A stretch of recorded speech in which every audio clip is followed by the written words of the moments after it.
Bueno, pues muy buenas tardes, noches, porque ya con esto del cambio de hora, pues ya... Bienvenidos a una nueva sesión de Actúa, Aula de Ciencia y Tecnología de la Universidad de Alicante, y muchas gracias porque el aula sois vosotros. Bueno, este señor que lo va a dar, que ahora lo presentamos, al señor Estella, pero lo otro sois vosotros porque los demás, lo que voy a hacer yo es muy poco. La verdad es que es curioso porque llevamos una temporada que estamos dándole vueltas al tema de la inteligencia artificial para medicina, para no medicina, porque, bueno, es un tema importante, claro.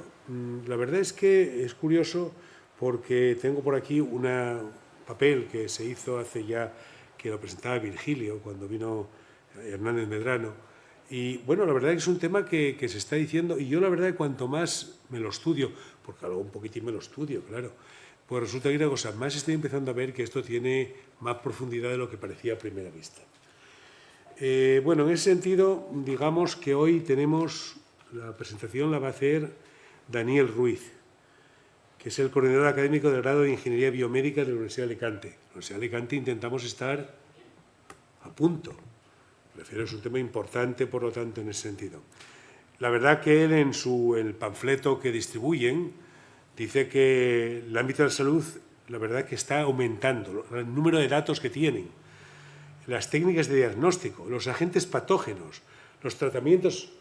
Eso significa que hace falta buscar técnicas que permitan analizar un número muy elevado de datos, que una persona aisladamente tiene muchas dificultades para poder hacerlo. Sin embargo, con técnicas de tipo computacional se pueden hacer, bueno, muchas cosas. De tal manera que entonces hoy lo de hoy es innovación y humanización con inteligencia artificial en el sector salud. Estamos ante el doctor Estella Pérez, es una persona que trabaja profesionalmente en Microsoft Health, Salud, en España, una persona que tiene un dilatado campo, empezó en Granada estudiando Ingeniería de Telecomunicaciones con la especialidad de Bioingeniería e Inteligencia Artificial, luego hizo un programa de innovación y dirección del sector de salud en la IE, empezó su carrera en el campo de neurociencias en el Jackson University Hospital en Miami, que he estado mirándolo, es un hospital un poco grande para nuestro, tiene 1.600 o 1.700 camas. Bueno, realmente hay una cosa, creo que ha trabajado en un montón de empresas relacionadas con el tema de salud y salud digital, o sea, por lo tanto, es un tema que controla muy bien. Y bueno, realmente hay una cosa, yo le doy la bienvenida, para nosotros es muy útil que esto pues sirve para nuestros estudiantes de ingeniería biomédica y, por supuesto, de medicina, ¿no? Que son bienvenidos a esto. Es curioso, la inteligencia artificial, yo que soy ya soy un jubilado, pues resulta que una cosa, es curioso porque cuando empecé a mirarla, digo, hombre, esto me suena a mí, porque la verdad que no es... Bueno, cuando me explicaron lo que era el chat GPT, yo no vivo de otra cosa, y ahora ya vamos todo el día con el chat GPT. Pero una cosa curiosa es que vi que los sistemas expertos, yo cuando era joven me dedicaba a yacimientos minerales, y era muy importante sitios donde hay un gran número de conocimientos, organizarlos de alguna manera que pueden ser accesibles. Y estos conocimientos, una vez que ya los organizas matricialmente, puedes empezar a trabajártelos de muchas maneras, ver qué relación hay entre ellos, cuáles son más importantes, cuáles no dicen prácticamente nada, o cuáles parece que no dicen nada pero dicen mucho. Todo este tema, las varimax, las matrices de varianza que se utilizaban entonces. Y la verdad que una cosa, cuando empecé a buscar por el tema, me encontré con un tema importante, que evidentemente pues hay un padre de esto, que es un Leibniz, que os sonará, es un filósofo y matemático alemán del siglo XVII, que desde que hizo una máquina de calcular, que hacía restas, sumas, multiplicaciones y divisiones, y la verdad que una cosa, es un filósofo y matemático muy prestigioso y muy innovador. Se llegó a pelear con Newton, porque Newton pensaba que sabía más que él. Estas cosas siempre pasa, entre científicos siempre les pasa lo mismo. Bueno, la verdad que una cosa, creo que es una cuestión importante esto, que no es una cosa nueva. Y la verdad que es curioso porque intentó sacar una serie de reglas que permitían a partir de textos deducir verdades. Esto no es una broma. O sea, se llama construir conocimiento. Esto es muy serio. Y bueno, la verdad es que una cosa, creo que en cierta manera, pues yo creo que, en cierta manera, pues creo que somos deudores de él, todo el mundo lo considera, él y a Descartes, como unos de los grandes, digamos, precursores de la inteligencia artificial. Bueno, pero es curioso, porque la inteligencia artificial ya está ganando, el país decía hace unos días, la inteligencia artificial gana su primer Nobel. Porque a pesar de ser prestigiosos. Y entonces es curioso porque hablan entonces de los ganadores de medicina de este año, de medicina, el premio de medicina, el de física y el de química. El premio de medicina es un tema fundamentalmente del microARN, una molécula que es clave para controlar la expresión de los genes. Por lo tanto, siempre que hablamos de eso estamos pensando en los temas de los tumores, en los temas de las enfermedades hereditarias, Y luego hay una cosa, está claro que el otro tema que nos quedaba era que este año el Nobel de Física es para un señor experto en aprendizaje de máquinas, para dos señores, en fin, son Geoffrey Hinton, Hopfield Hinton, y la verdad que una cosa es curioso porque utilizaron pues, el modelo de, digamos, una red neuronal artificial para poder diseñarlo, y el de química, que podría parecer que está muy alejado de nosotros, pues curiosamente también es ni más ni menos aplicación de la inteligencia artificial a, digamos, vamos a decir, diseño de estructuras de tipo molecular relacionadas con la herencia. Bueno, el diseño de proteínas es la Computational Protein Design, es lo que hace Baker y es el premio Nobel de este año. O sea que entonces la inteligencia artificial empieza a estar como en muchos sitios presente, y eso significa que entra en esa categoría de, digamos, de ciencia que está explosionando. O sea, yo diría, pues igual que ayer, en fin, me acuerdo un poco tarde del tema, yo quisiera que, digamos, levantásemos el pensamiento a las personas que ayer han fallecido en nuestra comunidad, víctimas de la DANA, ¿no? La verdad, pues, hay una cosa. Pero que digo yo que es curioso que esto es como una DANA, pero científica y buena, ¿eh? Están empezando a salir muchos temas relacionados con eso. El Baker dice que hemos creado una tecnología que nos lleva más allá de las posibilidades de la biología. Apliquémonos el cuento. Más allá de las posibilidades de la biología. No solo ya biología, no, más allá. Por lo tanto, estamos en una cosa muy importante. De tal manera que la Organización Mundial de la Salud ya ha hecho el primer informe sobre la inteligencia artificial, que, en fin, no tenéis más que poner OMS, informe inteligencia artificial, y en castellano os sale. La verdad, merece la pena. Sí que es cierto que defienden la ciencia con conciencia. Ciencia con conciencia. Y yo no tengo mucho más que decir. Cuando quieras. Bueno, pues muchas gracias, Salvador. Yo voy a presentar a Francisco Estella. Bueno, gran parte lo ha dicho ya Salvador. Él es doctor, es ingeniero en telecomunicaciones, la especialidad de bioingeniería e inteligencia artificial. Ha trabajado en muchas empresas, como por ejemplo HP, Boston Scientific, Pixium Vision, en España, tanto en España como en Europa y a nivel internacional.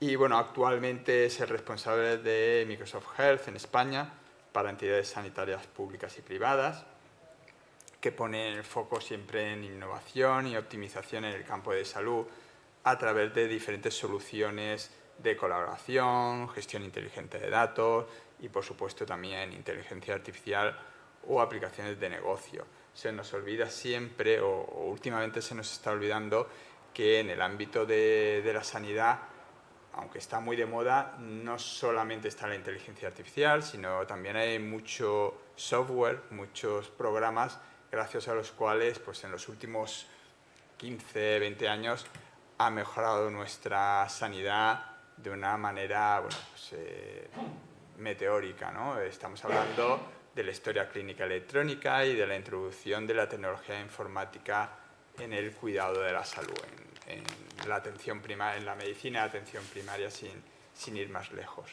Todo eso lo que ha facilitado, bueno, pues es una atención mucho más precisa por parte de los profesionales, el que tengan a su disposición, bueno, pues toda la historia clínica de los pacientes. Y bueno, la tecnología informática también ha permitido que haya una mejor gestión de los recursos que, como sabemos, pues son limitados tanto en el aspecto económico como muchas veces en recursos humanos, ¿no? Nuestros profesionales relacionados con la salud pues son limitados, tenemos los que tenemos y tenemos que aprovecharlos, ¿no? Aprovecharlos al máximo. Yo venía hablando con Francisco Estella hace unos minutos y le comentaba que soluciones Microsoft para la salud pues, no conocía. Y realmente Microsoft está en muchos ámbitos de la salud. Lo que pasa es que siempre está dando el soporte, está por detrás, está con las plataformas. ¿Vale? Entonces, realmente sí que está ahí presente, aunque no lo veamos. Está a lo mejor en esa gestión de los recursos, apoyando a los profesionales y apoyando a otras empresas que dan esos servicios para los profesionales de la salud. Pero bueno, estoy seguro que Paco Estella os lo va a explicar mucho mejor que yo, así que te escuchamos cuando quieras, Paco. Muchas gracias, Daniel. Bueno, me presento primero, aunque me han presentado genial Daniel y Virgilio. Bueno, primero muchísimas gracias a la Universidad de Alicante, muchísimas gracias por la invitación, muchas gracias a don Virgilio, a don Daniel por la presentación y por el tiempo de poder dedicarnos un tiempo para estar aquí. Hace unos meses cuando me llamó doña Ana Laguna, estuve hablando con ella y bueno, me sorprendió también la llamada, ¿no? Decir, bueno, ¿qué esperáis o qué queréis que aportemos desde Microsoft, ¿no? En un foro tan relevante como este, en el que es multidisciplinar, ¿no? Según me han comentado. Hay estudiantes de grado de bioingeniería, estudiantes de medicina, personas en general que se han sentido interesadas por las charlas y que estáis aquí. Os agradezco también el tiempo de estar aquí a las 7:15 de la tarde en este maravilloso Alicante, que yo también me acuerdo mucho y venía pensando en la catástrofe de Valencia, y mucho ánimo para todas las personas que están allí, que eso no podemos perderlo de mente. He llegado a Alicante y por dar las virtudes de esta ciudad, ¿no? El tiempo súper agradable, súper bonita, siempre es un placer llegar a esta ciudad, así que muchas gracias por la invitación. Como veréis por mi acento, vivo en Madrid, pero no soy madrileño, ni soy de Bilbao, como se va a decir, soy granadino, ¿no? ¿Y por qué me gusta decir esto? Porque la presentación de dónde vengo, mis marcas profesionales o educativas, son fruto de las marcas personales. A mí siempre me gusta decirlo inicialmente, ¿no? Vengo de una familia de Granada, 5 hermanos, mi madre médico, mis tíos médicos, tíos abuelos médicos, siempre la medicina a nuestro alrededor. Le decía a don Virgilio antes que huí de la medicina, elegí carrera y dije, yo no voy a ser médico por encima de todo lo que me venga, jamás terminaré en medicina, y miradme, he terminado, hice teleco, intenté huir, pero digamos que la cabra tira al monte, ¿no? Como dicen por mi pueblo.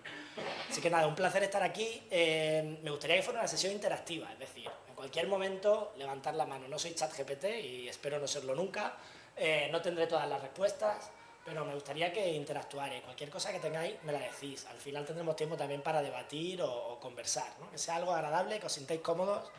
Yo siempre digo que no hay preguntas que no estén a nivel, sino gente que no tiene nivel de hacerlas. Entonces yo pienso que siempre hay que hacer las preguntas y ninguna pregunta es mala. Así que adelante, ¿vale?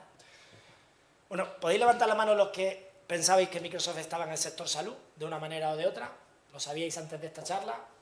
¿Vale? Veo algún valiente, gracias por el apoyo. Tampoco lo hemos hecho tan mal. Entonces, venía hablando con Daniel, ¿no? En el camino. Microsoft, por dar un poco de contexto antes de empezar, es una empresa de plataforma. Somos fabricantes de diferentes piezas. A mí me gusta explicarlo en estas charlas más divulgativas como piezas de Lego que según como las pongas consigues una solución u otra. Es decir, un Philips, un Siemens, un Medtronic, empresas del sector, un Kibing, empresas más de la zona valenciana, por si la tenéis como referente.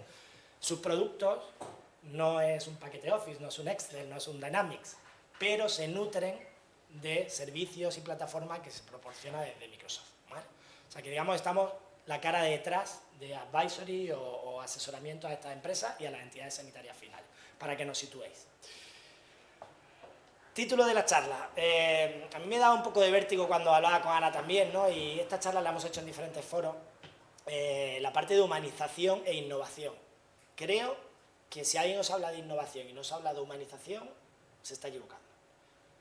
La innovación tiene que estar al servicio, precisamente, de lo que las personas buscamos. Y una de las palabras claves que en sanidad cada vez es más necesaria por todo este tema de falta de profesionales sanitarios, burnout de los sanitarios, están saturados los que están. Es algo que cada vez se hace todavía más importante. Y con humanización en sanidad, no hablo solo de humanización para el trato del paciente, que somos todos receptores de esa sanidad. No nos olvidemos de los profesionales sanitarios, también son personas que están al otro lado, ¿no? Esta parte es bidireccional, ¿no? Y creo que todos tenemos la responsabilidad social de mirar unos por otros. Y cómo la tecnología, cómo la inteligencia artificial nos puede ayudar. Pero para eso vamos a hacer un recorrido de, no motivación, sino de mover un poco el avispero, mover un poco de vuestro sitio y decir, oye, a lo mejor no lo había pensado, y el por qué realmente la inteligencia artificial está sonando tanto. Antes de empezar, también, don Virgilio ha comentado antes, la inteligencia artificial es un concepto que lleva más de 70 años existiendo, muchísimo tiempo. ¿No? Se ha democratizado y se ha popularizado desde que OpenAI, nuestros compañeros de OpenAI, lanzaron ChatGPT a nivel democratización. Ahora os voy a hacer una pregunta que creo que va a ser diferente a las manos de antes. ¿Cuántos de aquí habéis usado ChatGPT? Vale. Rara vez me encuentro en una sala que no haya usado ChatGPT, ¿vale? Luego vamos a ver un poco las diferencias, por qué usar uno u otro o en qué entorno. La respuesta era correcta, no me habéis mentido. Antes de empezar, me gustaría hacer una pequeña reflexión de por qué estamos aquí y por qué Microsoft en sanidad tiene algo que decir. No sé si habéis visto Patch Adams, la película, o si conocéis al personaje, ¿lo conocéis? ¿Alguno de vosotros sí? Vale. Está en la película y se basa en su biografía, ¿vale? Y tiene una reflexión interesante que os haré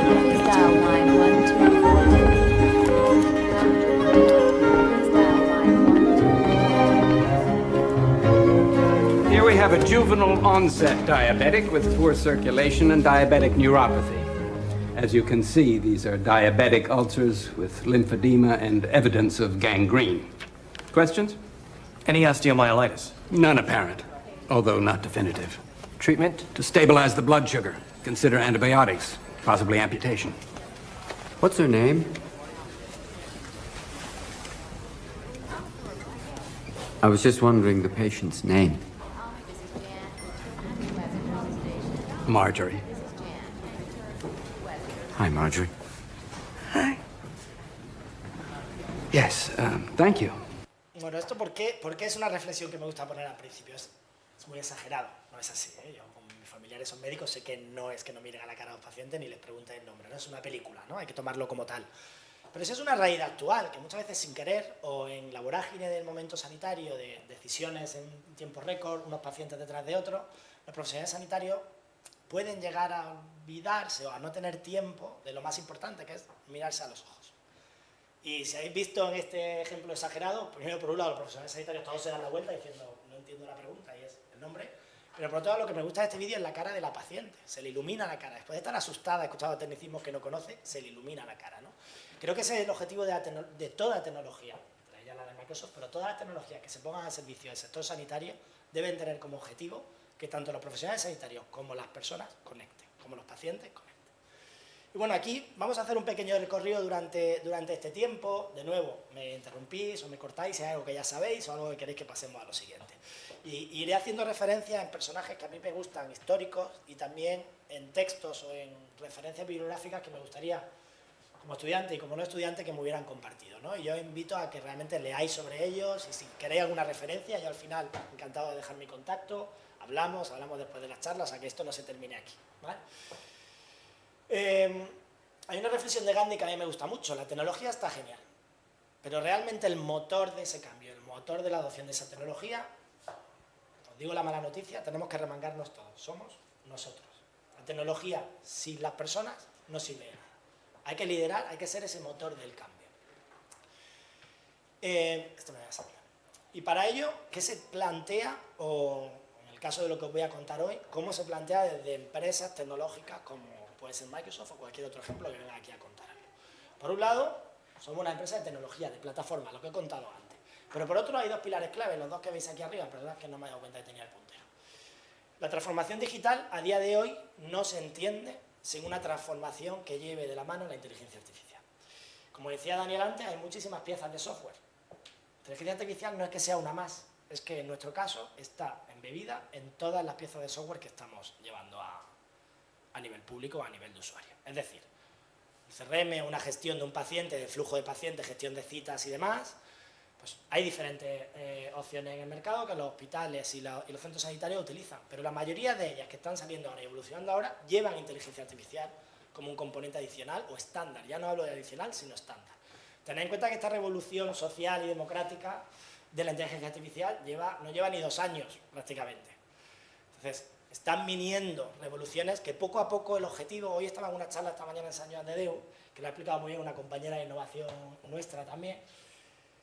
Hay un cuadrado, no me ha dado tiempo a ponerlo, me hubiera gustado ponerlo hoy, pero digamos cuando empezamos, somos pequeñitos y empezamos a andar o empezamos a montar en bici, no somos conscientes de nuestra incompetencia, ¿no? Digámoslo así. O sea, hacía un cuadro de consciencia, incompetencia, para que os lo imaginéis, ¿vale? En ese momento no somos conscientes, luego empezamos a ser conscientes de que no sabemos hacerlo. Somos conscientemente incompetentes, ¿vale?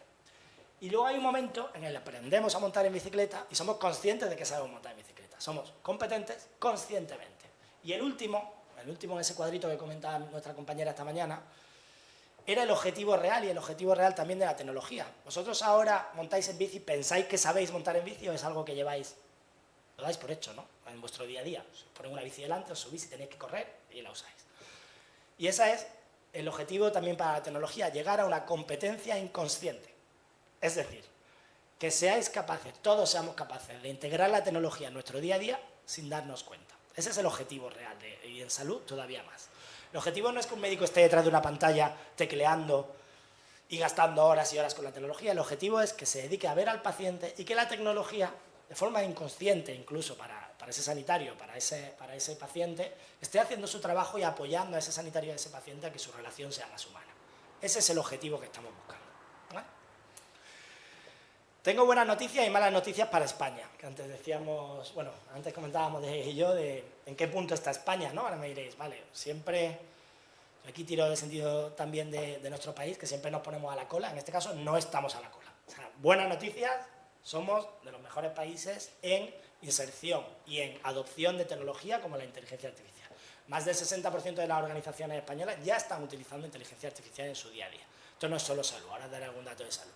Mala noticia, que solo un 36% tiene una gobernanza y una estructura y una planificación y una estrategia de cómo usarla. Entiendo, no tengo el detalle de la Universidad de Alicante, tendréis tecnología y usaréis inteligencia artificial de una manera u otra. No sé hasta qué punto de madurez hay en esa parte de gobernanza o estrategia, pero mi comentario y recomendación desde Microsoft a cualquier entidad de salud, está muy bien que empieces a usarla, pero primero organízate. Gestiona grupos de trabajo, gestiona dónde salen los datos, ordénalos, y aprovecha la tecnología que tienes detrás. Si no, se convierte en lo que nosotros llamamos en el sector el cementerio de los pilotos, ¿no? La pilotitis. Voy a hacer un piloto, voy a probar esto que tal, voy a probar por allí, voy a probar por aquí, pero nunca nada llega a esa competencia inconsciente que debe ser nuestro objetivo, ¿vale? Y ahora, por daros datos sanitarios, ¿sabéis cuántos datos, del número de datos global que hay en el mundo? ¿Qué porcentaje de datos sanitarios? ¿Alguien lo sabe? ¿Alguien se lanza a decirme un número? 90 dicen por ahí, ¿algo más? Menos. Ojalá fueran 90, es menos. ¿Más de la mitad o menos? ¿Quién dice que es más de la mitad los datos sanitarios? Levantad la mano los que pensáis que son más de la mitad. ¿Menos de la mitad? Tiene que ser el resto. Vale. La mayoría pensáis que menos de la mitad. Bueno, pues os equivocáis. El 60% de los datos a nivel global son de sanidad. Eso es un dato abrumador, que os podéis imaginar la cantidad de datos que hay, y por eso os podéis imaginar por qué empresas como Microsoft trabajan con una de sus verticales principales, es sanidad. Y de esos datos, ¿cuántos creáis que son aprovechables? ¿Más de la mitad o menos de la mitad? Menos. Ahí acertáis todos. Solo un 20% de esos datos están estructurados. Solo un 20% de esos datos se les puede sacar partido a día de hoy. Por lo cual hay muchísimo trabajo que hacer y, por suerte, pues tenemos mucho trabajo por delante. Por daros un poco un recorrido rápido de qué tipo de estrategias seguir, y esto, si queréis podéis hacer una foto, no voy a entrar en detalle, tampoco es la idea de la charla de hoy, pero por daros algo de datos de cómo solemos trabajar desde Microsoft con entidades sanitarias para conseguir esa humanización en salud con inteligencia artificial. Se necesita de primero una estrategia de negocio. Estas suelen tenerla las entidades en general en su credo, ¿no? Una estrategia sanitaria, una misión, una visión, una cultura y una estrategia de negocio. Esa suele estar. Pero en esa estrategia de negocio, a día de hoy, se tiene que incorporar un portfolio o una estrategia de inteligencia artificial. Es decir, cada una de esas troncales, pues recursos humanos, motivación, formación, debería de tener en paralelo una estrategia de inteligencia artificial. Lo que nosotros llamamos IAficación. Este concepto lo iré yendo cada vez más cuanto más entre en inteligencia artificial. Por otro lado, se necesita esa estrategia específica de la IA, pero dos puntos clave finales, que son lo que decía antes, las personas. Por un lado, la organización y la cultura, y por otro lado, la gobernanza de esta inteligencia artificial. Es decir, estos datos, dónde están, cómo organizarlos y cómo sacarle provecho. Para ello, bueno, hablando de mi familia, me gusta hablar mucho en mis charlas de mi familia, alguna vez me ha escuchado alguno y dice, bueno, ya te pasa, pero bueno, comento, tengo otra hermana que es arquitecto, que consiguió huir de la medicina, ella de verdad lo consiguió. Bueno, ha hecho alguna clínica, eso sí. Y me dio un ejemplo una vez de los cimientos de una casa, ¿no? Vale, me mandó esta foto de ella, me dijo, imagínate que tú no empiezas la casa por los cimientos, yo muchas veces voy muy rápido, si hablo muy rápido me lo decís, también, por favor, levantad la mano y me paráis. Y me dijo, Paco, a veces hay que pararse, o no a veces, siempre deberías de pararte a organizar, a estructurar y a tener una estrategia. ¿Por qué? Porque si tú tienes una casa, en este barrio muy exagerado, y empiezas a construir por aquí y no te das cuenta que las corrientes de agua van hacia abajo, que va a ir bajando el nivel de la cota de tierra y demás, si tú después quieres escalar y quieres hacer una casa más grande, o haces una chapuza posterior o no lo haces, ¿no? En este caso, esta es la chapuza. En el caso de la inteligencia artificial, en sanidad, es igual. O se tiene una gobernanza y una escalabilidad por diseño, es decir, no empiezo solo con ese piloto, sino tenéis que marcaros en cualquier entidad en la que estéis, tanto pública como privada o en la universidad, cuál es vuestro objetivo, qué queréis conseguir. Si tenéis claro qué queréis conseguir, dimensionaréis tanto los recursos humanos como técnicos acorde a lo que se quiere conseguir. Si no se tiene esa visión, os doy la mala noticia, muy rara vez se tiene éxito.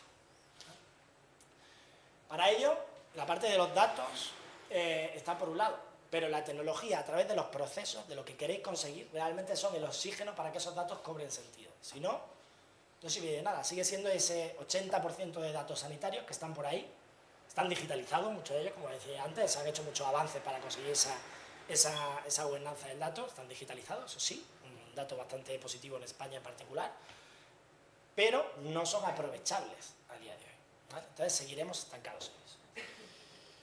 Para ello hay 4 grandes rasgos, que esto lo voy a pasar también algo más rápido. Por un lado está la parte de descubrir esa ingesta del dato, de dónde viene el dato, imagen médica, conversaciones entre un médico y un paciente, informes de alta, historia clínica, cualquier tipo de genómica, las ómicas en general, cualquier tipo de datos. Por otro lado, clasificar esos datos, describir esos datos, gestionar esos datos y tener equipos de trabajo para los mismos, y por último, democratizar, dar acceso a esos datos a la comunidad científica, en nuestro caso a la comunidad de usuarios, es, vuelvo a decir, mala noticia para cómo trabajamos hasta ahora, obligatorio.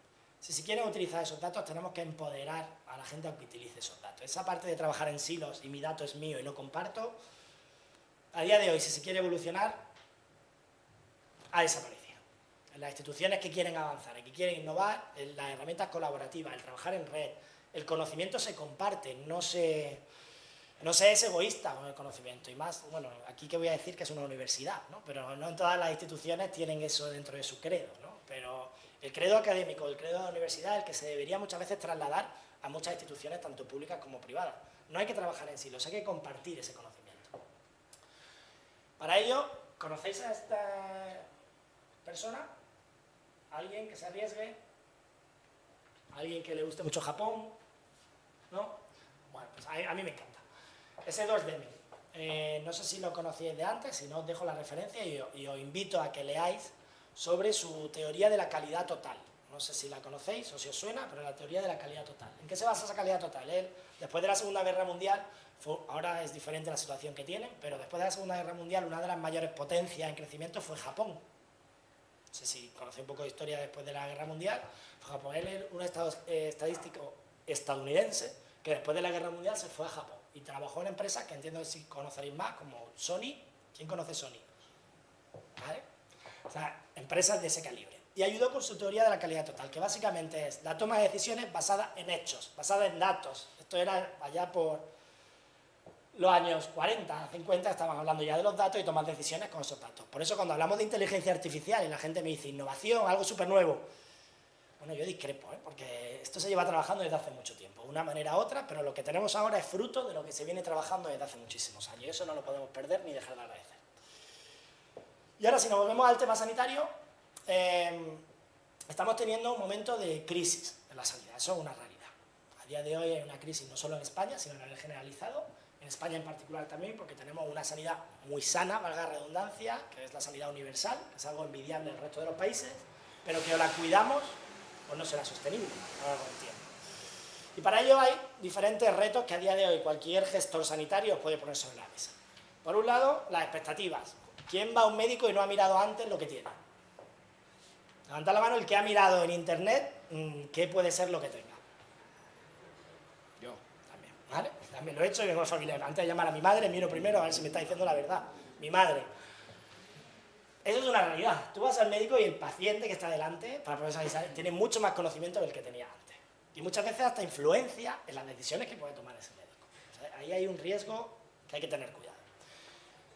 Precisamente por eso los profesionales sanitarios están quemados. Esa es la realidad. Cada vez hay menos, tienen más pacientes, esos pacientes saben más y tienen más expectativas, hay mucha presión sobre su hombro y empieza a haber un fenómeno muy importante, sobre todo en la sanidad pública española, de profesionales sanitarios que se están dando de baja, que no pueden más psicológicamente, que están saturados. Son personas, lo que decía al principio. Eso es una realidad actual. Por último, el volumen de datos está creciendo cada vez más. Aparte de esas expectativas, cada vez hay más datos. Tú llegas al médico y ya tienes, no sé quién tiene, a lo mejor los más jóvenes tendréis, yo no tengo ahora mismo, un iWatch o un reloj que te mide constantes, que tenéis monitorizado todo el rato, el deporte. Exacto. A día de hoy está muy democratizado ese uso. Cada vez tenemos más datos de nuestra propia salud. Se intenta buscar una medicina proactiva versus la medicina predictiva de antes. Ya no digo reactiva. Reactiva era la que había antes. Luego vino la predictiva y ahora estamos en la proactiva. Es decir, que los pacientes no lleguen a ser pacientes. Ese es el objetivo. Que las personas prevean o retrasen el curso de ciertas enfermedades. No todo es posible, obviamente, y aquí tenemos que ser realistas. Pero el estado de salud de la población, cada vez somos más conscientes, cada vez se tienen más hábitos de vida saludables, más recomendaciones, previamente a llegar a ser pacientes, ¿no? Ese es un trabajo muy importante que se está haciendo. Y por último, la presión constante de todos, en la universidad la tenéis, pero en todas las entidades la tienen, de innovar. Eso es una presión social a día de hoy. Bueno, algo de datos, que esto, si queréis luego a través de Daniel los podemos pasar para que tengáis alguna referencia y demás, pero básicamente cuáles son las preocupaciones o dónde ven los gestores sanitarios que la inteligencia artificial en general va realmente a ayudarles. Por un lado, los resultados en salud, la calidad de los resultados en salud. Me voy a centrar en las dos de arriba. Y por otro lado, en el paciente, la experiencia del paciente. No solo el profesional que decía antes, sino que el paciente, cuando llama, a lo mejor tiene una inteligencia artificial que le ayuda a coger las citas, ¿no?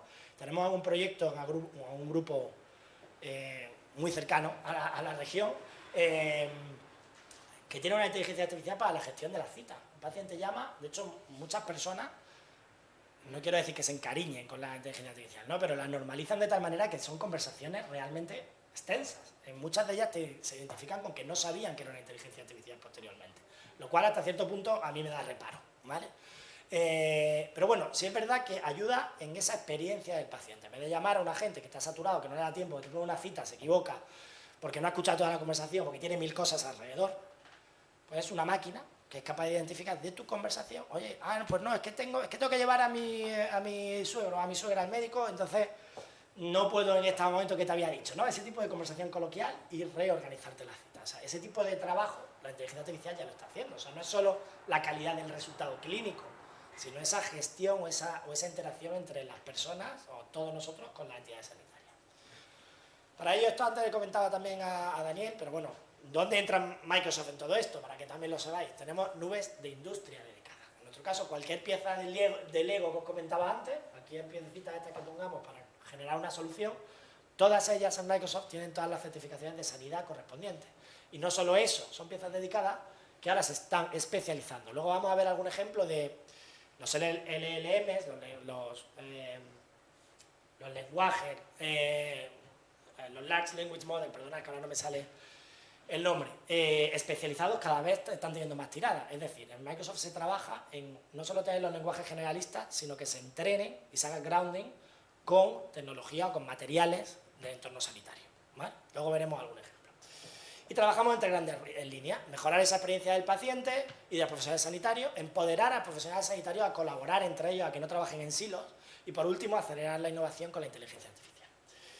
Y aquí os voy a dar otro titular. Bueno, no sé si sale el nombre de él. Bueno, aquí sí sale, perdón, porque no lo tengo en la animación. ¿Lo conocéis? Pues es un profesor de Harvard, muy famoso, que sobre todo está trabajando últimamente en temas de inteligencia artificial y puesto de trabajo. Puesto de trabajo es el entorno, puede ser una consulta, como puede ser una oficina, como puede ser un despacho de una universidad o un aula y el pupitre en el que el alumno está estudiando, ¿vale?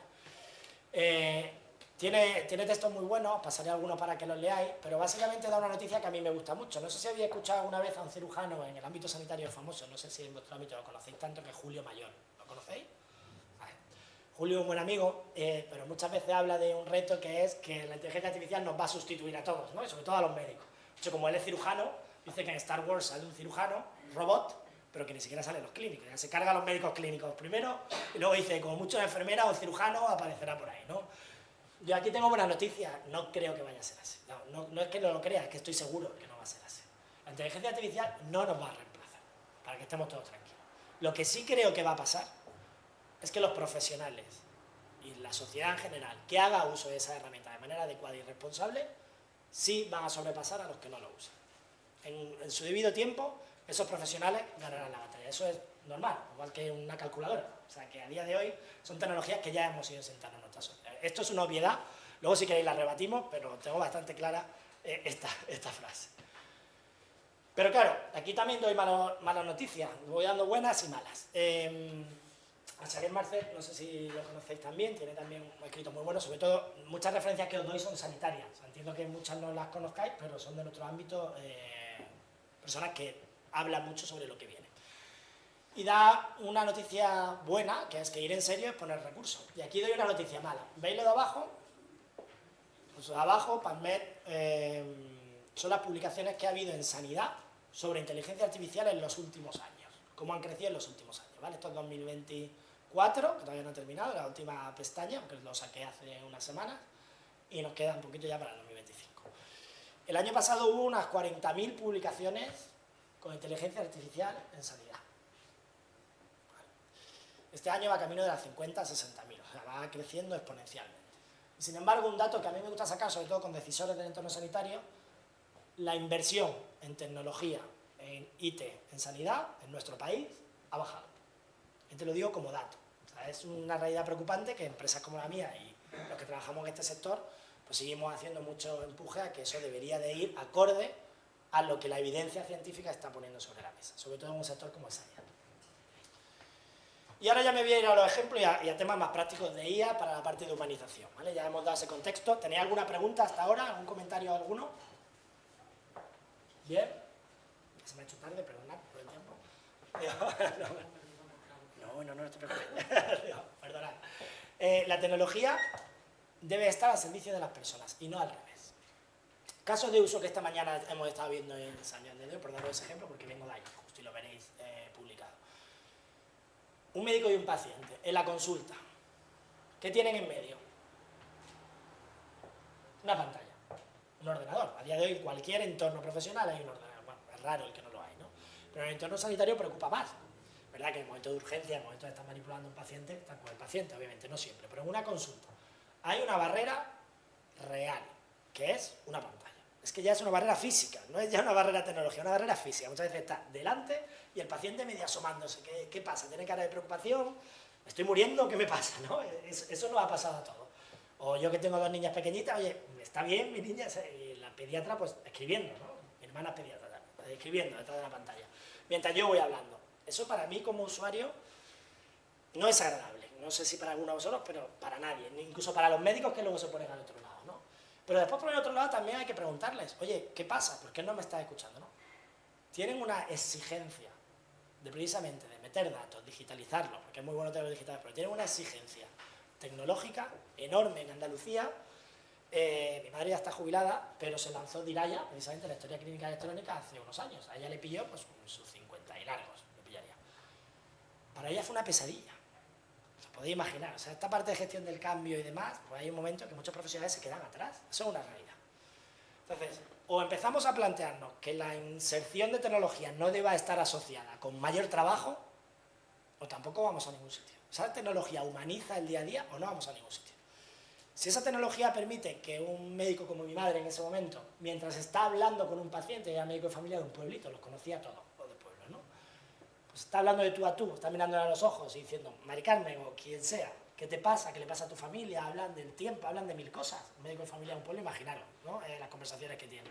Y dentro de esa conversación que le está hablando de los tomates del huerto que tenía en su tío, identifica a ese médico una preocupación, algo que se le ha olvidado. O sea, ese criterio clínico, ese ojo clínico, empieza a ser más difícil cuando el ojo clínico no está en el paciente, sino que está en una pantalla. Entonces, ayudemos también a esos profesionales a que la tecnología siga avanzando, pero que siga avanzando para ellos, no contra ellos, ¿vale? Entonces, por volver al ejemplo que decía antes, en San Joan de Déu ahora hemos puesto un ejemplo práctico de inteligencia artificial, que es, mediante una conversación entre el médico y el paciente, la inteligencia artificial es capaz de identificar quién es el médico, quién es el paciente, incluso quién es el familiar, discrimina la conversación, la estructura y la pone en las cajitas del informe clínico que tiene que rellenar el médico. Es verdad que no deja de ser un concepto que ahora veremos de copiloto. Es decir, el médico sigue teniendo las últimas palabras. El médico tiene que hacer una revisión de eso que ha rellenado la máquina, darle OK, editar o añadir ciertas pinceladas que ha visto precisamente en esa conversación, que ni la máquina ni nadie va a llegar a ver nunca. Entonces, digamos, ese copiloto le ayuda, primero, por un lado, a ahorrar tiempo, porque muchas veces son repetitivos, coge historias o datos de ese paciente histórico y ya va rellenando por el médico. Y segundo, para que se centre en tener más datos cualitativos, más datos de calidad que pueda rellenar la historia, ¿vale? Mi padre murió teniendo yo 9 años. Estaba en el ejército. No pasaba mucho tiempo en casa. 2 semanas antes de morir, dijo que en la guerra de Corea sintió como si perdiera su alma. Durante años me creí culpable. Me he mudado 7 veces durante el último año. Aquí no hay pastel, no siempre. Y he tenido varios empleos. Nada parecía encajar. Es decir, yo no encajo. Cuando murió su padre, ¿cómo se sintió? No lo sé, tenía 9 años. Vuelvo a preguntar por lo que lleva un rato hablando. De repente se creó una diferencia entre el resto del mundo y mi mundo. Miraba alrededor y veía que la vida continuaba igual que antes. Sin embargo, ya no era igual. Mi tío me ayudó, me visitaba. Él me escuchaba. Llegué a pensar que si pegaba fuego a mis pedos volaría hasta la luna, o al menos hasta Urano. Pero si no lo conseguía, podría utilizar mi pene como un saltador. Y ese sería un buen sistema para desplazarme. ¿Cómo ha dicho? Ah, sí, eso está bien. Bien, está haciendo progresos, Hunter. Bueno, pues es otro ejemplo muy exagerado, obviamente, perdonad por la irreverencia del final, pero es una realidad también, no es ya solo la pantalla, sino este fenómeno de burnout que se llama, están saturados. O sea, hay que entender que un médico ve 200 pacientes, muchísimos pacientes. Entonces, tampoco tiene la capacidad, no la tengo yo muchas veces cuando estoy con 5 personas seguidas. Imaginaros una detrás de otra, cada uno hablando de sus problemas y encima tener que mirar datos clínicos, ver qué pasa, tomar decisiones con esa presión. Hay momentos ya humanos en el que necesitamos desconectar un poco. Entonces, si tienes un copiloto o un asistente que coge esa información también más clave del caso y luego se la detalla al médico, desde luego también una ayuda, no ya solo la barrera, sino una ayuda a ese médico para que vaya mejorando en lo que necesita. Aquí entramos un poco en los modelos de lenguaje, ¿no? Voy a dar una pequeña charla, a lo mejor para los que sois más tecnólogos, quizás los de grado de bioingeniería o los que tengáis más interés. No voy a entrar en detalle, pero bueno, ¿qué ha sido realmente lo revolucionario? Porque por un lado tenemos la IA, la inteligencia artificial, y por otro lado la inteligencia artificial generativa, que la habréis escuchado mucho, sobre todo con la parte de ChatGPT, ¿vale? Que eso es lo que se ha popularizado. ¿Por qué se llama así? Bueno, no soy yo el mayor sabio del mundo, porque genera también contenido. Es decir, hasta ahora, con las redes neuronales, machine learning y demás, se tomaban decisiones basadas en un modelo y unos datos que preentrenaban. Ahora, la inteligencia artificial, por decirlo muy alto nivel y de una manera un poco burda, digamos, se anticipan a cuál sería el siguiente salida de datos potencial, ¿no? Y por orden de prioridades, pues dice, oye, pues si tengo, imaginaros en un tema de letras que hoy lo estamos viendo, de palabras, pues saco al y te pone perro, gato, elefante, lo que sea, vale, elige una de esas. Y después, la siguiente palabra la puede más o menos identificar, es A, podría ser la siguiente palabra, ¿no? Entonces, la inteligencia artificial generativa genera ese A. Lo siguiente que viene es esto, ¿no? Para que tengáis una idea un poco muy general. Y por último he puesto aquí la parte de razona con asterisco, porque no es que razona, bueno, ahora por la parte de GPT sacó el GPT-O, 4O, y en las siguientes evoluciones con el O1, bueno, si lo habéis visto, vamos sacando cada semana prácticamente, ya nosotros también nos perdemos, que aparte de darte la respuesta te razona el por qué te la ha dado, o sea, tarda unos segundos. Yo, una compañera también os ha dado un ejemplo muy bueno, que había hecho un prompt, que básicamente es una instrucción que se le da a la inteligencia artificial, diciéndole, razóname en cuántas palabras me vas a responder a este prompt, sin darle nada más. Razonó un chorro de respuesta y terminó diciendo, mi respuesta es 5 palabras, porque se quedó con las 5 palabras del final. Pero empezó a razonar y mientras razonaba, empezó a decir, uy, ya me estoy complicando y por cada razonamiento que pongo voy haciendo más complejo el resultado. Entonces, digamos que no es una ciencia exacta en ese sentido, pero que bien acotada y con un grounding y un trabajo de no de entrenamiento, sino de acotamiento bien hecho, puede dar muy buenos frutos. ¿Vale? Algo clave en la inteligencia artificial generativa en particular que ha salido últimamente es la parte de multimodalidad. Ya no solo es texto y sale texto, sino que pueden entrar imágenes médicas en nuestro caso, como he dicho antes, las ómicas, puede entrar audio, como hemos hablado de las consultas, puede entrar texto también, y la salida puede ser cualquier tipo de esas fuentes también, multidireccional, multimodal y multidireccional. Aquí os doy algún ejemplo, este no es del sector salud, pero porque tengáis un ejemplito sencillo de casos de uso que se usan, por ejemplo, en urgencias. Nosotros tenemos un hospital público español que hay, bueno, son 4 ahora, que ha instalado esta tecnología para evitar tuvieron un problema de un incendio en urgencias. Una persona que fumaba en una sala que no debía fumar, no se identificó y se quemaron todas las urgencias. Imaginaros el problema de ese momento, ¿no? Pues esta sala es la misma tecnología que aquí. Hay un vídeo, se cae una botella de agua o de líquido y directamente la inteligencia artificial, a los profesionales responsables en este caso, este es un ejemplo inventado, ¿vale? Le dice el protocolo que deben de seguir y una propuesta de acciones que se deberían de llevar a cabo. Oye, deberían de limpiar esto, ¿por qué? Porque podría resbalarse a alguien, un tema de calidad, un tema de seguridad, etcétera, etcétera, etcétera. Si identifica una persona con un paquete de cigarrillo llevándoselo a la boca, obviamente pueden salir ciertas alertas que consigan dirigir a ese paciente o llevártelo a otro lado. ¿Vale? Bueno, este es un ejemplo que hicimos nosotros, ahora es Superman y demás, no hace falta que vaya el detalle del texto, pero bueno, era por ilustrar un poco el mensaje.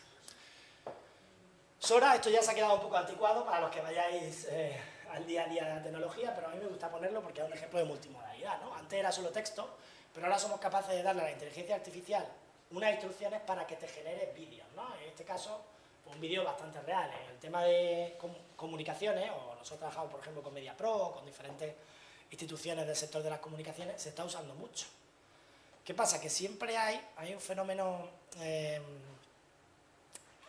como de creepy, ¿no? Como raro. Siempre hay como un entorno que tú ves un vídeo generado por inteligencia artificial y de una manera u otra te evoca que algo raro hay ahí, ¿no? Eso todavía no ha terminado de corregirse y no creo que llegue nunca a corregirse, pero imaginaros en tema de comunicaciones o vídeo o películas, pues toda la parte del fondo, de los actores y demás, todo lo que se puede generar en ese caso.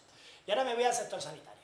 Este es un ejemplo muy banal, bueno, banal, no es banal, pero sencillo. De hecho está publicado en redes por un compañero y amigo mío que es Julián Isla, perdona, no sé si le conocéis, a Julián Isla, ¿lo habéis escuchado alguna vez? Pues es un compañero de Microsoft que tiene un hijo con una enfermedad rara y tiene una fundación 29 Enfermedades Raras, y es muy interesante lo que hace. Bueno, pues cuando salió este sistema, él hizo una prueba muy sencilla, ¿no? Cogió de una publicación de un examen, creo que era, un caso de un paciente con una placa creo que era inguinal, y directamente le preguntaba, ¿qué ves en esta imagen? Y el sistema era capaz de describir al paciente, las pruebas radiológicas, cuál es el siguiente curso de acción, qué condición piensa que tiene ese paciente, simplemente del contexto de una imagen, sin tener ningún otro contexto. ¿Vale? Imaginaros esto con más contexto, es decir, con la historia clínica del paciente, con datos de la ómica, con datos que se puedan cruzar con esa imagen, la potencia que puede llegar a tener. ¿Este vídeo lo habéis visto alguno? Imagino que por ahí alguno lo habrá visto, ¿no? Le estaba diciendo que sí. Bueno, es un vídeo que sacó OpenAI Cuando salió este vídeo, lo primero que hizo mi madre fue llamarme para decirme, ¿qué estáis haciendo? ¿No? Oye, estáis ahora mismo destruyendo la humanidad, esto parece Star Wars o parece Matrix y se acabó, ¿no? Es un vídeo que sacó en OpenAI, esto es real, de un robot que era capaz de lavar los platos en sitio de poner las vajillas, diferenciar de una bolsa de plástico que no salía nada más que era basura, interactuar de una manera bastante artificialmente humana, ¿no? Llamámoslo de alguna manera. A mí me dio un poco de reparo, personalmente, ¿eh? Yo trabajo en Microsoft, cuando ves esto dices, oye, ¿qué va a pasar? Pero por otro lado me dio tranquilidad en el sentido de que sí es verdad que bien canalizada y con un uso responsable de la tecnología, esto puede llegar a un partido o a una salida en sanidad muy, muy interesante. Ya existen, antes hablaba con don Virgilio de los robots, ¿no? De la cirugía robótica. Si no conoce, bueno, el Da Vinci o otro robot que hay, ¿no? Por no dar nombres concretos, perdonad por eso. Son robots que un cirujano experto, imaginaros que tiene una condición, una enfermedad rara o una cirugía concreta, que el mejor cirujano del mundo está en Alemania. Y el equipo de aquí a lo mejor no tiene esa expertise. ¿Por qué no vamos a permitir que ese cirujano pueda apoyar al equipo de aquí de una forma robotizada o en remoto? Estamos perdiendo capacidades de esa compartición del conocimiento, ¿no? Entonces ya existen robots quirúrgicos que te hacen una intervención. El médico obviamente está detrás, no dejan de ser copilotos, pero a nivel de precisión y a nivel de trabajo en remoto son mucho más fiables que cualquier otra tecnología. O sea, eso ya existe. Luego voy a dar una buena noticia de eso, ¿eh? No os queréis alarmados por ese vídeo. ¿Cómo se puede optimizar lo que hemos hablado antes, ¿vale? Para ya ir terminando. Se puede optimizar haciendo fine-tuning, dándole instrucciones, dándole un grounding. No es lo mismo preguntar al ChatGPT, que habéis preguntado alguna vez, ¿sabéis de dónde se alimenta ChatGPT en general? Si tenéis cualquier suscripción gratuita.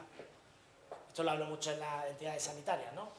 Cuando yo le hago la misma pregunta que aquí, de quién usa ChatGPT a los médicos, el 99% levanta la mano. Lo cual a los gestores sanitarios les preocupa. Porque claro, usan ChatGPT, datos que no deberían estar en ChatGPT, ¿no? No usan ni ponen imágenes ni demás aquí por disclaimer, pero sí hacen preguntas a ChatGPT, como hacemos todos, ¿no? Entonces, realmente lo que hay que darle es un entorno controlado y acotado, con unas instrucciones claras, es decir, ChatGPT, si tú le preguntas algo, te va a dar información de Internet que llega hasta el año X, ¿vale? Esa información de Internet puede salir de una guía clínica en nuestro sector, o puede salir, perdonad de nuevo por la irreverencia, de forocoches, puede decir que sale de algún lado.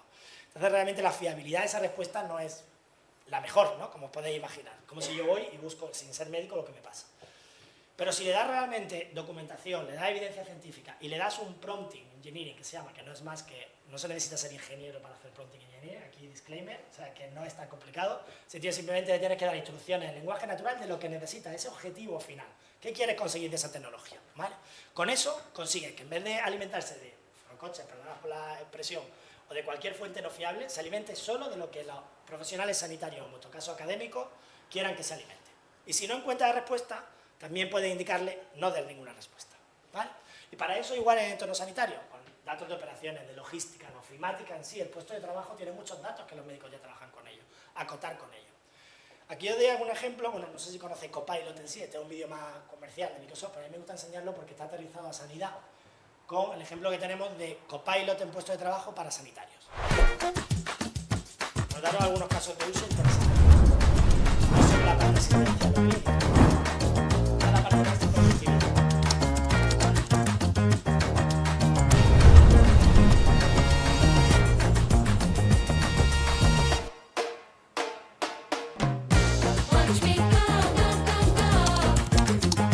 Primera documentación, esta para la parte de comunicación, ¿no? El hospital, ¿cuáles son los casos principales, noticias del hospital, contar historias, generar una presentación de onboarding, ¿no? En este caso, generar un PowerPoint, te rompe ese folio blanco y te va generando las diapositivas para que tú luego trabajes sobre ellas. Analiza los datos. Hoy hablábamos, se añadió por dar este ejemplo, estoy repitiendo mucho con ellos, pero esta mañana, tienes un command center de los pacientes de su hospital que están fuera del hospital y son capaces de tomar decisiones en tiempo real porque la IA generativa les ayuda con recomendaciones sobre si va a saturar la urgencia, si va a subir la planta, etc.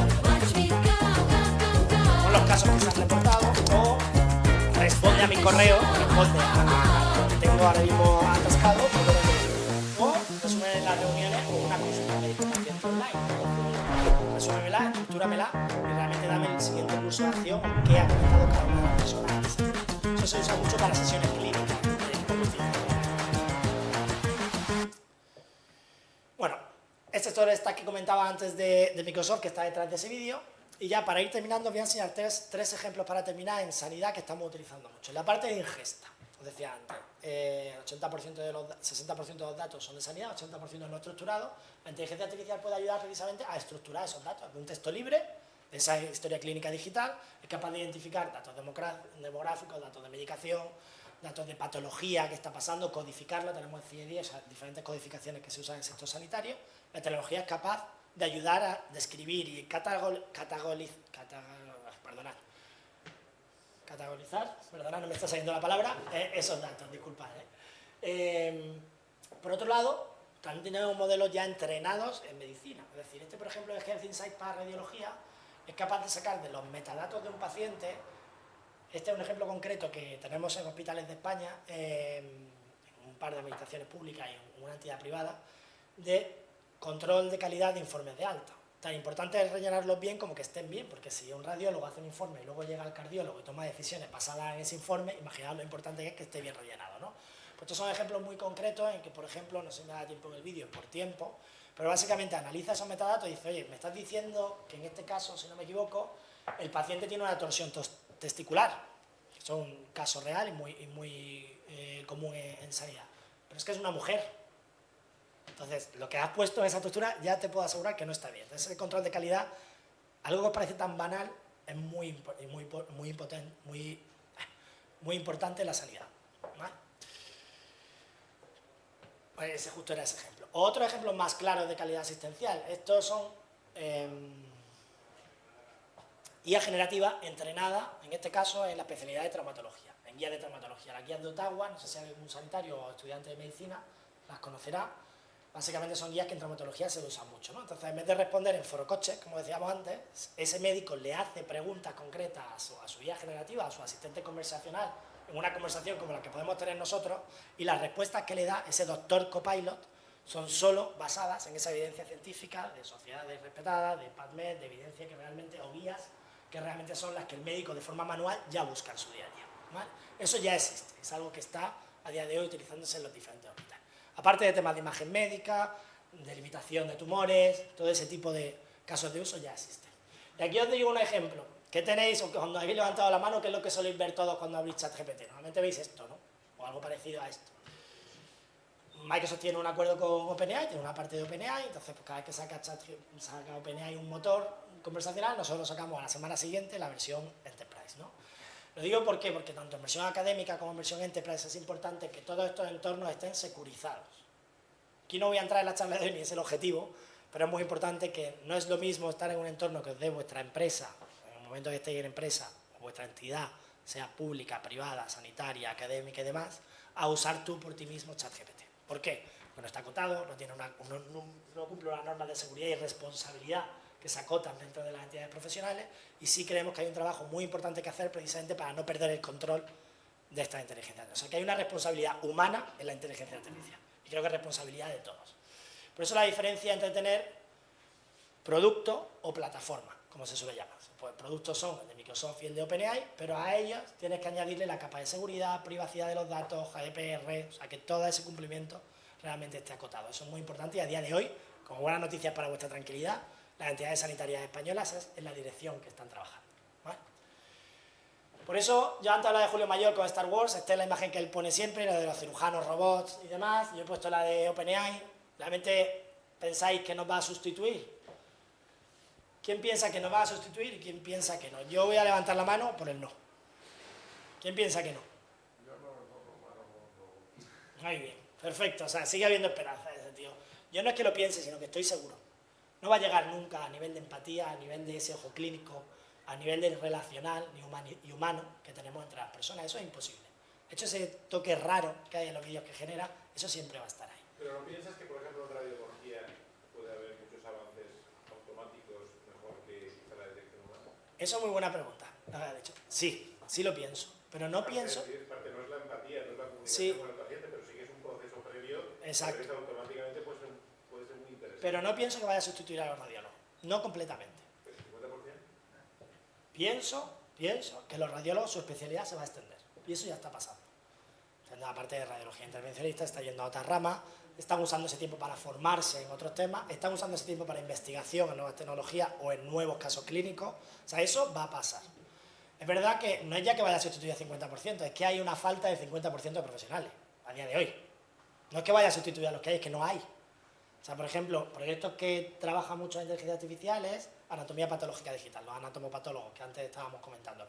No existe, no hay especialistas de esa materia. Entonces, en ese tipo de especialidades que sí que son muy, no repetitivas diría, pero muy con la máquina directamente, tienen mucho que aportar porque además pueden aportar esa falta de profesionales en el sentido de un médico de Coruña es capaz de ver los informes de anatomía patológica digital de un paciente en Granada.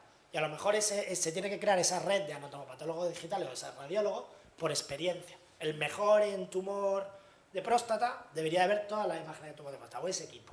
El mejor y así deberían de trabajar. Y es como se está yendo la sanidad española e internacional, está yendo en servicio. Muy buena pregunta, pero también tiene truco, en el sentido de que sustituirá algunas profesiones, sí, en las que realmente está más avanzado son las que hay falta de profesionales, también. O sea, la tecnología ha venido como respuesta a la necesidad humana, en ese caso, aparte de que está claro que funciona bien, ¿no? Que me dices que sustituirá, pues lo mismo me puedes decir de oncología. Ahora con toda la parte de genoma, muchos diagnósticos vendrán por ahí, pero discrepo, porque realmente la oncología no solo se basa en el dato, ¿vale? Se basa en el ojo clínico, en el estar con el paciente, ese seguimiento, hay ciertas variables que no... Pero obviamente ese tiempo que a día de hoy los oncólogos tardaban en identificar un patrón genético o podían tardar meses o años, ahora ya no está. Entonces pueden dedicar ese tiempo a estar con más pacientes y a curar a más pacientes, que también falta. ¿Vale? Esa es nuestra visión, opinión en ese lado. Y esto me viene muy bien tu pregunta a esta diapositiva. Realmente esto son noticias reales, no me las he inventado yo. O sea, cada vez hay más síndrome de burnout, cada 4 médicos españoles están saturados, están quemados. Hay un déficit de médicos de familia. Nosotros tenemos un ejemplo también aterrizado y público en el SERMAS, en la Comunidad de Madrid, que los 352 centros de atención primaria tienen a su disposición una herramienta de inteligencia artificial que les ayuda con la toma de decisiones, aquí no digo a diagnosticar, sino con la toma de decisiones en enfermedades raras. Un médico de familia, la cantidad de variabilidad de pacientes que ve es enorme. Si le tienes que pedir especialidad en esos 5 pacientes en 5 años que ve de un tipo, esos 5 pacientes se quedan de una media 8 o 10 años esperando a su correcto curso de derivación. Con esta herramienta le permite a ese médico no estar saturado e identificar ciertas cosas que a lo mejor antes no son personas, no podemos olvidarlo. Les ponemos a los médicos una responsabilidad de que son Superman. Lo son, en muchos casos, y son los que nos sacan de muchos problemas, obviamente, y son los más importantes, pero no dejan de ser personas. Entonces tampoco pongamos esa responsabilidad a un médico y tampoco la pongamos en una tecnología. Si yo no pongo la responsabilidad total en una persona ni en una tecnología, hagamos que convivan, para que realmente su índice de error o variabilidad de error y tiempo dedicado para lo que realmente importa son las personas sea mayor. Por repasar, la base, las personas, los recursos, el liderazgo, gobernanza, pero la base, las personas, arriba y abajo debemos de estar nosotros. Y por último voy a terminar con esta reflexión, no sé si le conocéis también a Wittgenstein, ¿sí? Vale, seguro que lo conocéis mucho mejor que yo, en muchos casos, pero a mí me gusta una parte concreta que hace, que es uno de los padres, ¿no?, de los parecidos de familia. Antes hemos hablado que lleva 70 años el tema de la inteligencia, bueno, mucho tiempo. Los parecidos de familia y demás que se hablaban en ese momento, hasta el principio del siglo XX, si no me equivoco, sí, son la base de lo que a día de hoy conocemos como IA o IA generativa. Este hombre huía precisamente de la teoría de la calidad total que os he comentado antes, huía de que los hechos son para tomar decisiones, sino esos parecidos familiares, esos parecidos relativos, que es lo que toma la IA generativa como base, es realmente lo que debería demandar a la hora de tomar decisiones. Pero también dice algo muy interesante que es la tecnología sin contexto, sin un objetivo final de para qué la queremos, para humanizar en la sanidad y para que realmente 2 personas puedan volver a mirarse la cara y ese ojo clínico, sin ese contexto no sirve de nada. Pero es que además sin la ética en su uso no lo vamos a utilizar para cargarnos a los médicos, sino lo vamos a utilizar para la falta de en los casos de uso concreto donde nos hace falta. Sin esa ética no es viable. Así que nada más, muchas gracias, espero que os haya parecido interesante.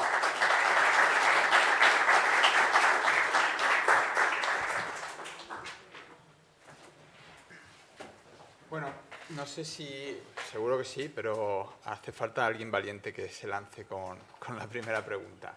¿Alguna pregunta? Ah, perfecto. Y yo me siento. Sí. Paso.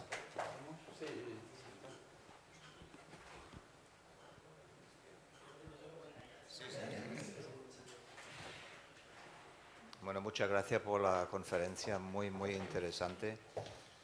Y yo me pregunto, bueno, han pasado ahora 4 años desde el tema del COVID, ¿no?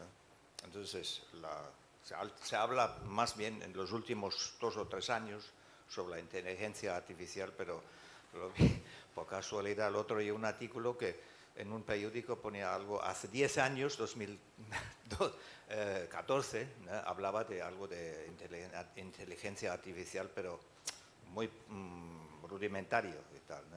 La evolución ya, como ha expuesto, es galopeante y tal. Pero yo me pregunto, quería hacer una pregunta sobre el COVID con la recogida de datos. Y entonces, la pregunta es, ¿cómo era posible con todo lo que trabaja la inteligencia artificial, que el desastre que causó mundialmente, que no se podía, digamos, canalizar o para decirlo así, de una forma que no cause tantos millones de muertes que había en todo el mundo, y posiblemente los otros millones que no lo conocemos, que a lo mejor murieron también por era porque la inteligencia artificial estaba poco desarrollado, o era por falta de datos del país de origen. En este caso se piensa que era China, ¿no? Que es un país muy hermético, ¿no? Entonces, como ya he expuesto en algún momento, algunos científicos se quedan con sus datos, con sus investigaciones, y no lo publican, ¿no? Entonces, en esa época, por ejemplo, como teníamos mucho tiempo, leí mucho y salió donde se publican normalmente estos datos antes, el Lancet, ¿no? Que era la revista científica para los científicos, y había mucha controversia también, ¿no? Eso por una parte. Y la otra pregunta ¿es posible que con la rapidez que se desarrolló estas vacunas, era un resultado por parte de la inteligencia artificial, que se podía utilizar mucho más, trabaja muy rápido, para mi entender, de desarrollar vacunas, por ejemplo, en ese sentido? Bueno, primero muchas gracias, pues son 2 muy buenas preguntas. No tengo respuesta a todo. La verdad es que creo que si alguien en esta sociedad hubiera tenido respuesta a por qué pasó el COVID y nos pilló a todos como nos pilló, pues seguramente yo no estaría aquí sentado y no hubiera habido COVID. A esa respuesta no la tengo, y ojalá no hubiera pasado, pero sí te voy a responder a qué hizo la inteligencia artificial en ese momento, o qué hicimos en ese caso los profesionales. Perdón. ¿Me escucháis? ¿Así? Vale, perdona, gracias, no sé si me había escuchado al principio. A la parte de por qué pasó el COVID, por qué la inteligencia artificial no lo pudo evitar, perdona, que si no lo veo, no tengo respuesta. O sea, si tuviera respuesta a por qué pasó el COVID y por qué no lo evitamos, seguramente se hubiera evitado. No creo que no se hubieran tomado medidas. Nos pilló como nos pilló, y creo que nadie se imaginaba la magnitud de esa pandemia, si no, no estaríamos aquí. Sí os puedo comentar qué se hizo, ¿no? Durante la pandemia con tecnologías de este tipo, y qué hicimos los profesionales que trabajábamos en tecnología, en salud, en ese tiempo, y qué aportó la inteligencia artificial. Como bien decía, la inteligencia artificial viene de mucho antes. No te estoy hablando, hablaba al principio de por qué se habla durante los 2 últimos años. No se habla de inteligencia artificial durante los últimos 2 años. Sí se ha democratizado el término, pero el boom vino por la inteligencia artificial generativa. Es decir, para realmente tener algo donde la sociedad en general, sin tener ningún conocimiento técnico, fuera capaz de interactuar con una máquina y que le diera cierto sentido a las respuestas que daba, ¿no? Por eso salió hace 2 años, pero no quiere decir que la inteligencia artificial no estuviera antes. En época de pandemia se trabajó mucho precisamente con optimización de flujo de pacientes a los diferentes hospitales que realmente no estaban saturados, o que sí estaban saturados. Nosotros, por la parte de Microsoft, trabajamos, por ejemplo, con Cataluña, la Comunidad de Madrid, con toda la campaña de vacunación, ¿no? También ayudar a identificar perfiles de más criticidad, gestionar esas citas de esos perfiles con más criticidad. No os podéis olvidar que estábamos todos en casa y estaba la línea saturada. No había profesionales para atender a tanta gente. No era ya la parte tecnológica, sino la parte de recursos humanos. Había un problema social generalizado. Entonces, la tecnología ayudó a aliviar, que no a eliminar del todo, esa parte. Y también ayudó a acelerar, por ejemplo, las campañas vacunales en Cataluña y Comunidad de Madrid. A tu segunda pregunta, que hablabas del desarrollo de medicamentos, sí se lleva utilizando, no solo en esas vacunas en general, no tengo el detalle exactamente de a las 2 personas que le dieron el premio Nobel por el descubrimiento de la vacuna, pero sí se lleva utilizando mucho tiempo en descubrimiento de moléculas de diferentes tipos. Nosotros trabajamos con diferentes farmacéuticas y centros de investigación en acelerar la prueba o toma de resultados o creación incluso de datos sintéticos y demás. Lo que sí trabajamos mucho, por darte algo más asomando la ventana a lo que viene, es la parte de computación cuántica. Nosotros tenemos también un proyecto ahora dedicado y con supercomputadores para agilizar todavía más y multiplicar por 1000 los resultados que a día de hoy está dando la inteligencia artificial. No tengo la respuesta exactamente en esas vacunas concretas, porque hay diferentes marcas y farmacéuticas detrás, qué tecnología utilizaron, pero obviamente sí es una tecnología que se lleva utilizando mucho tiempo. No sé si he respondido del todo a tu pregunta, pero... ¿Puedo hacer otra pregunta? Sí, aquí tengo el micrófono. Yo me he preguntado también cómo se utiliza datos, ¿no? Entonces, estamos siempre esto a diario con los bulos, con los fakes, con los hackers, etcétera, etcétera. ¿Hasta qué punto está, por ejemplo, estos datos y estas informaciones están protegidos de no poder manipular a través de ciertas personas prácticamente o entidades, ¿no? Para a lo mejor manipular un dato que lo puede ser perjudicial, en este caso lo que es la medicina, y causar a lo mejor daños menores y mayores, por supuesto. Bueno, eso es una... Como había gente que hace ya tiempo entraron en el Pentágono, yo me pregunto, ¿y aquí qué pasa? Bueno, no hay que irse al Pentágono, pero eso es una realidad a día de hoy, ¿no? Yo estudié telecomunicaciones, si hay aquí estudiantes de informática, no sé si os ha pasado o no. Yo cuento una anécdota siempre. Yo cuando estudiaba las asignaturas de ciberseguridad y de sistemas, me acuerdo que en la puerta teníamos grupos de hackers repartiéndonos panfletos. O sea, el mismo día que te estaba enseñando de ciberseguridad tenías a los grupos, ¿no? Digamos, organizados para la otra parte, ¿no? Hay un mundo ahí de bien y mal, ¿no? Que con fuerzas igualadas, que eso va a seguir siguiendo así toda la vida. Pero no existe solo en ciberseguridad, existe en seguridad general, ¿no? Eso es una realidad. El tema de que pensamiento de que si tus datos, ya no digo nube o no nube, o que esté en un ordenador en el hospital, o que esté en la nube, que es nuestra propuesta, por ejemplo, en servidores físicos, ¿no? Todos son susceptibles de ataque. Es verdad que hay equipos dedicados y técnicas dedicadas para esa parte de ciberresiliencia, ¿no? Backup de los datos, seguridad de esos datos, tenerlos copiados en otro lado, porque ya no es un tema ya de que te roben el dato tuyo personal, que también, que eso es un tema ya ético, legal y demás, que podemos estar debatiendo mucho tiempo, sino un tema funcional. O sea, el Hospital Clínic de Barcelona, por eso decía, no irte muy lejos, el año pasado o el anterior, hace 2 años, en una noticia pública, tuvieron un ciberataque y se quedaron bloqueados durante una semana. Ya es un tema de los pacientes que llegan de un accidente de coche no los podían atender. O sea, eso es una realidad. Para eso creo que hay que invertir más, hay que tener más capacidad de resiliencia y de seguridad, hay que tener una estrategia clara, ya sea a nivel local o a nivel de cloud, nube, como en nuestro caso, pero te doy más ejemplos, que no solo en sanidad. A Ucrania, antes de que le atacara a Rusia en su momento, 2 meses antes, hay reportes de ciberataques entre los 2 países. O sea, esa guerra, cuando nosotros la vimos en noticias en febrero o marzo, desde enero, estaba ya activa. Eso es una realidad. ¿Soluciones para eso? Lo que hemos hablado antes. Plataformas seguras, acotadas, con unas entidades bien identificadas, también una cultura del cambio hacia tu profesionales sanitarios. O sea, ¿quién no ha abierto un email que pueda tener un virus, ¿no? O sea, que también el propio usuario en sí es responsable de esa ciberseguridad. Entonces, no tenemos la respuesta para todo, obviamente eso existe, pero tampoco creo que el médico escribiera en papel tu historia clínica fuera muy seguro y se la llevara en la maleta. Porque podría llegar alguien a robarle el coche y se la llevaba, o porque se le perdía el papel. O sea, hemos mejorado mucho en esa parte de seguridad, ¿no? Entonces, seguro 100%, no vamos a estar ni ahora y yo creo que nunca. Ahora que hemos avanzado para que eso sea mucho más robusto y no paren los sistemas de salud porque se pierda un papel, sí. Que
Muy buen debate, de nuevo en la misma línea que comentábamos, pero te voy a responder con un par de reflexiones, porque cada uno entiende la opinión, ¿no? O el riesgo existe o ese miedo.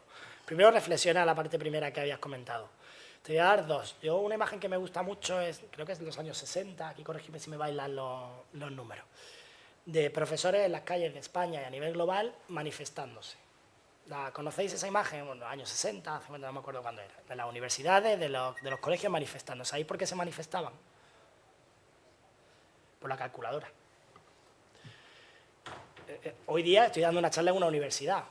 Creo que está llena de profesores y está llena de alumnos, ¿no? En este caso. O sea, que digamos que eso que parecía que iba a llegar y los profesores se iban a sustituir por una maquinita que diera el botón, perdone, profesor de ingeniería, ¿no?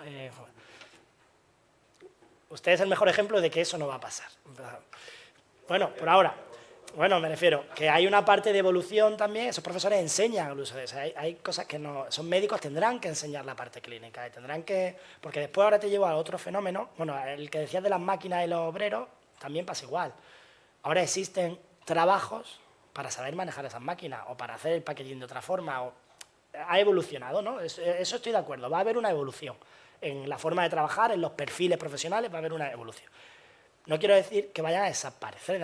Obviamente, a día de hoy no existen profesiones. El cochero de los caballos no existe.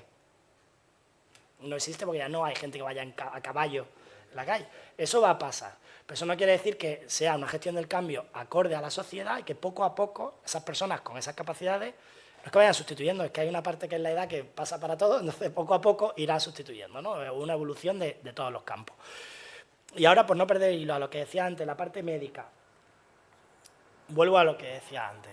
No los va a sustituir por un fenómeno muy importante, que no se llama oversight, esto tendría que mirártelo, que no podemos caer, y esto es parte de la Responsible AI, que en Microsoft trabajamos y en general en todas las entidades y profesionales que estamos en ello, nunca se debería de caer en confiarnos en que la máquina te esté dando todas las respuestas correctas. No existe una máquina que te dé el 100% de acierto, por lo menos en nuestro campo, a día de hoy, para los casos de uso que os estoy diciendo. Sí existe ese fenómeno de copiloto, es decir, pienso que aunque te vayas confiando y el método científico te dé, a día de hoy se hace en cirugía, yo trabajaba antiguamente en temas de estimulación cerebral profunda, ¿no? De neurocirugía funcional. Pues antiguamente, a mí me enseñaban los mapas, era el cirujano con toda esta mesa llena de atlas, ponía una transparencia encima, iba marcando y con el lápiz, igual que un arquitecto que ya con el lápiz, marcaba el punto cerebral donde tenía que ir ese electrodo o esa cirugía o lo que fuera. A día de hoy hay una máquina, un software, que se lo dibuja en el ordenador y se lo pone. Vale, pero lo tiene que poner el robot. Pero alguien tiene que ser capaz de darle esa instrucción a ese robot o a ese software para que le dé esa respuesta. Y no podemos olvidar también la parte de transferencia de conocimiento. A la pregunta que decía antes, yo entiendo que hay que evolucionar y yo soy el primero, trabajo en una tecnología que lo defiendo, pero pienso que el conocimiento debe seguir manteniéndose. O sea, no tienes que llegar a conocer todos esos atlas y dibujarlos, pero tienes que saber el racional de por qué esa máquina te está dando esa respuesta, sobre todo en el ámbito sanitario. Bueno, pues... ¿hay alguno más?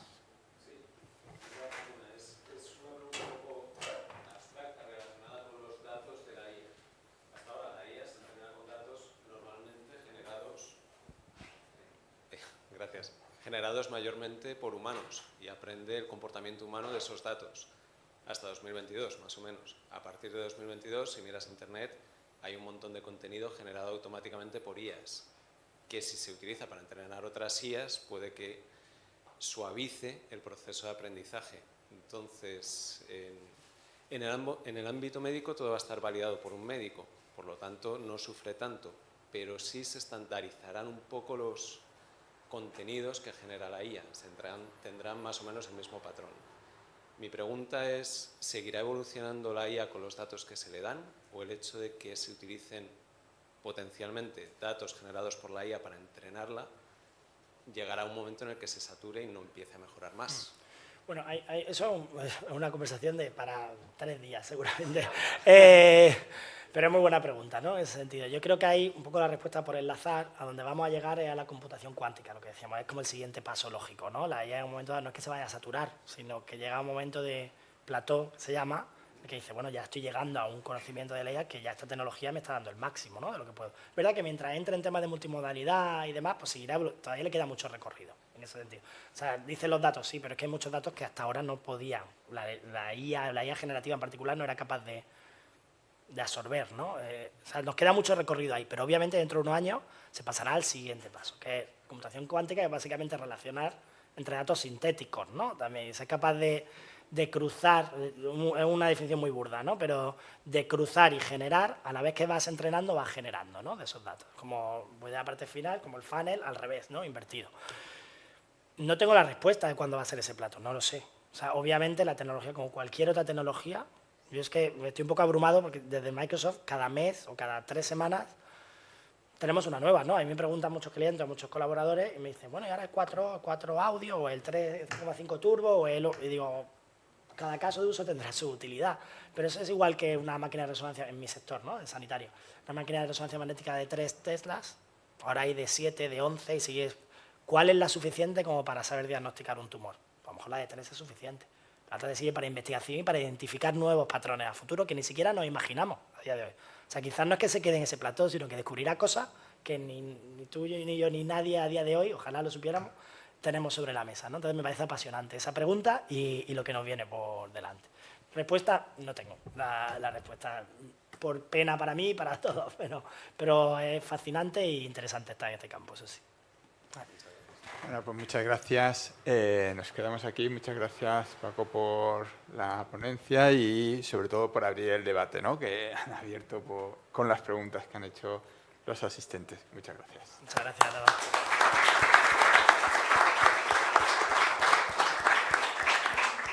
Cualquier cosa, si necesitáis, a través de Daniel o la universidad, pues encantado. De Microsoft Health, de recibiros en cualquier momento.